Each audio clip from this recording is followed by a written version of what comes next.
لبيك اللهم لبيك لبيك لا شريك لك لبيك إن الحمد والنعمة لك والملك لا شريك لك لبيك اللهم Manasik Haji.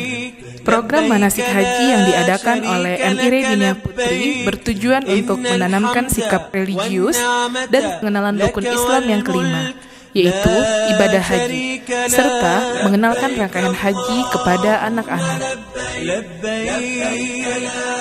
Rukun wajib haji dimulai dari saat para jamaah mengenakan pakaian ihram, kemudian menuju Masjidil Haram untuk memulai tawaf, dan ketika berada di depan Hajar Aswad melambaikan tangan. Setelah selesai melaksanakan tawaf, para jamaah haji melaksanakan sholat 2 rakaat di makam Ibrahim. Kemudian rehat sejenak untuk meminum air zam-zam. Selanjutnya, para jamaah melaksanakan sa'i dari Bukit Sofa sembari berlari-lari kecil menuju Bukit Marwah sebanyak 7 kali.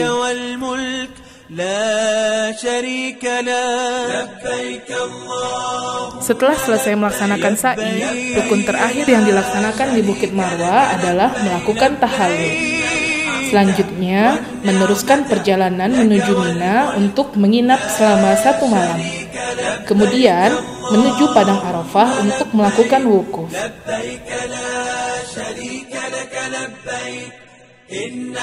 Setelah wukuf di Padang Arafah, jamaah haji kembali menuju Mina untuk melempar jumrah.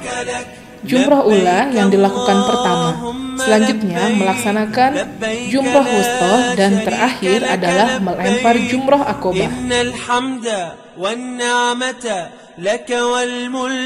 لا شريك لك لبيك اللهم لبيك لبيك لا شريك لك لبيك. Dan tibalah saatnya jamaah haji menutup rangkaian prosesi ibadah haji dengan melaksanakan tawaf ifadah.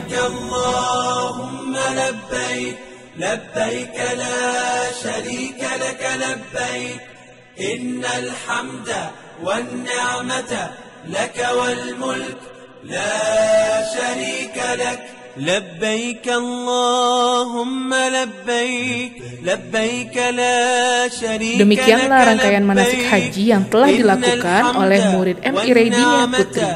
Semoga dengan pembekalan manasik haji sejak dini dapat menjadi cita-cita dan keinginan kuat untuk melaksanakannya di suatu hari nanti.